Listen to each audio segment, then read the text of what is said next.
Pagsapit ng Nobyembre, oras na para bisitahin ang mga namayapa nating mahal sa buhay. At sa pagbisita natin sa kanila, hindi mawawala ang bulaklak at kandila.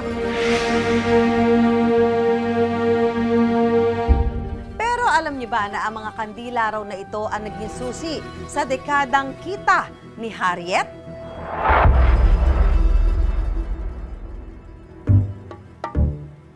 Sa Barangay San Juan sa Cainta, Rizal, nakilala namin ang 47 years old na si Harriet na halos 2 dekada nang gumagawa ng kandila. Nagsimula ang Bayang Candle 2002. So, nagsimula siya kasi nag-isip kami noon na lumalaki na yung pamilya. Parang kulang na yung kinikita namin kung mananatili kaming employee. So, nag-decide kayo mag-asawa na sige, simulan na natin, magkandila na lang tayo. Yung in-laws ko, yung parents ng husband ko, ito talaga yung line of business nilang candle manufacturing. So, yung asawa ko, dahil siya yung dating humawak ng business nila, may idea siya paano gawin. Pero ang kandila na nagbigay ng ilaw sa pamilya ni Harriet, tila naupos daw sa biglang pagpanaw ng kanyang asawa. Paano ko haharapin yung obligasyon na naiwan ng asawa ko na ako na lang? Kailangan kong ipagpatuloy ang buhay namin ng mag-iina na hindi kaya yung mapagtapos ko man lang ng pag-aaral ng 2 anak ko. Kahit pinanghihinaan daw talaga ng loob si Harriet sa mga panahong iyon, itinuloy niya ang naiwang negosyo ng kanyang asawa. Hindi man siya nakatungtong sa kolehiyo, hindi raw ito naging hadlang para aralin niyang mabuti ang paggawa ng kandila, lalo na ang mga disenyo nito. Wala namang assurance na pagka tinuloy ko to, kaya ko na panindigan, kaya kong itaguyod. At saka yung mga empleyado, paano ko rin sila matutuwangan kung doon sa pangangailangan din nila. Pero ang nag-udyok sa akin, kailangan hindi ko rin ma-explain yung lakas ng loob na meron ako. Yun na lang natitira sa akin, yung lakas ng loob ako. Tapos, may mga taong tumulong din sa akin sa paligid ko na nagtiwala na okay, binigyan ako ng chance na i-run yung business. 10,000 pesos mula sa savings ni Harriet at ng kanyang yumaong asawa ang ipinuhunan nila noon sa negosyo. Nakabili sila ng wax, mitya, scent at molder mula rito. Sa kaldero lang daw nila noon tinutunaw ang wax dahil wala pa silang sapat na gamit. Sa ngayon, umaabot na mula 10,000 hanggang 20,000 pirasong kandila ang nagagawa ni Harriet kada linggo. At dahil sa panibagong liwanag na dala ng kandila ni Harriet, mahigit 6 digits na ang kinikita nila buwan-buwan. Welcome po sa Thank you aming po. tindahan. Ito ho yung may-ari nitong mga binebentang kandila. Pagawaan to actually ng kandila, Opo, di ba? opo. Kasi pag ganyan, malapit na mag-undas, syempre hindi naman sa mismong araw ng undas bumibili. Paano ginagawa niyong paghanda, Miss Harriet? Advance po kami nag-prepare ng production. So, nagdadagdag na kayo? Opo, nagdadagdag. Pagpasok ng September, dire-diretso na po ang pasok ng aming mga empleyado. At saka po nagdadagdag kami ng gagawa. Tapos, yung design, paano yung design? Saan nagkakaiba-iba? Yung design po, yearly po, nagbabago kami ng mga scents, kulay. Okay. Tapos po, binabago namin yung label. Pag nagpalit ka ng scents, ibang label. Ganun po. Gaano nadadagdag sa benta nyo pagka ganyang mag-uundas sa kandila? Siyempre talagang halos lahat naman bibili ng kandila dahil kailangan nila. Gaano yung nadadagdag sa production nyo?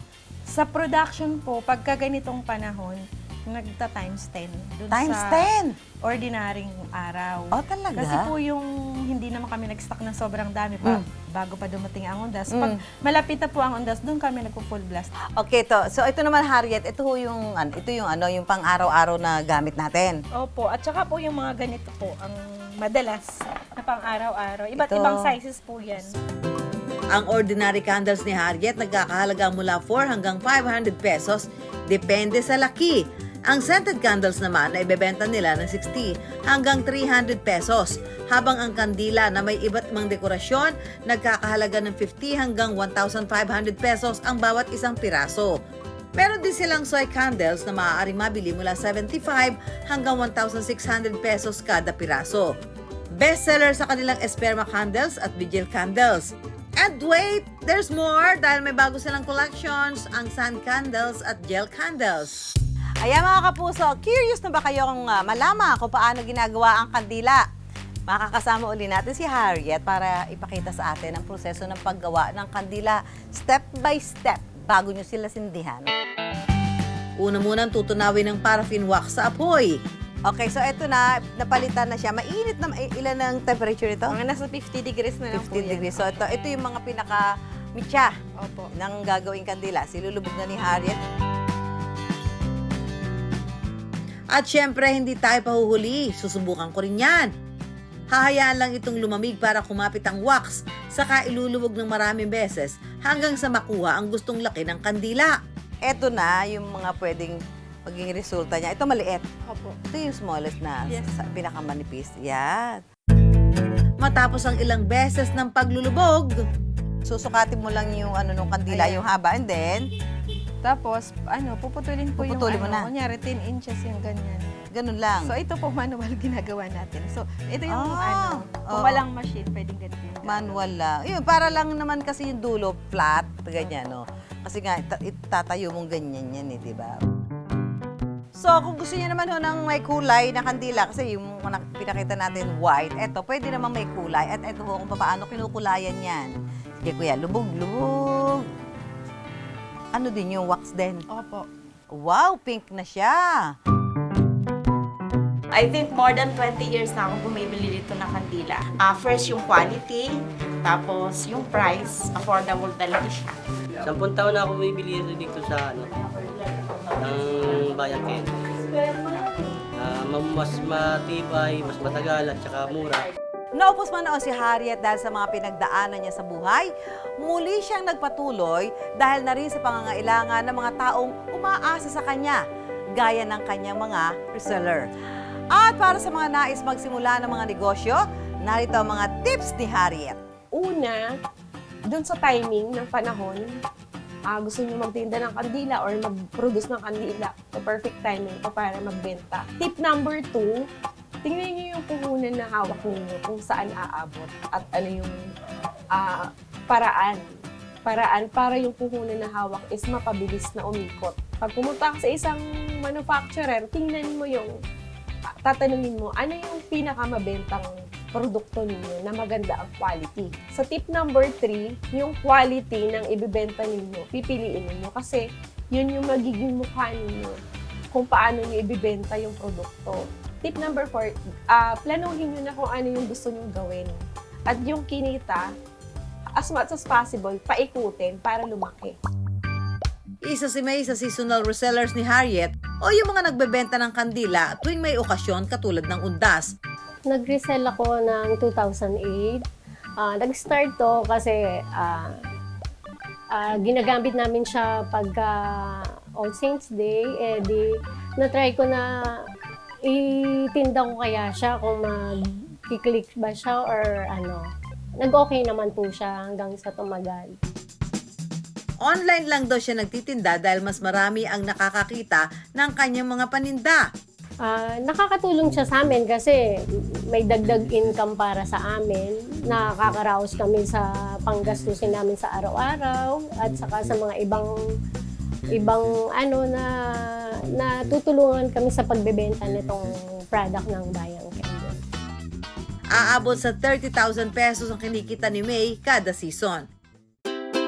Aminado si Harriet na hindi raw madali ang pagtitinda ng kandila dahil seasonal lang ito. Pero sa tulong ng social media, kumikita pa rin sila kahit papaano. Kahit hindi na sila makapunta sa physical store namin, makita mo lang, pinopost mo dun sa page mo, may nag-o-order din. Tapos word of mouth. Bukod sa kalidad ng kanilang produkto, may ginagawa rin daw si Harriet para mas tangkilikin ng tao. Maganda yung servisyo na binibigay namin sa mga customer na may mga konting pabor, may konting pakiusap na pwede bang may napingasan na isa, pwede namin linisin, ganun, ginagawa namin. Dahil sa tuloy-tuloy na liwanag na ibinibigay ng kandila ni Harriet, nakapundar na siya ng farm at sasakyan. At ang dating maliit na tindahan, mas lumaki pa ngayon.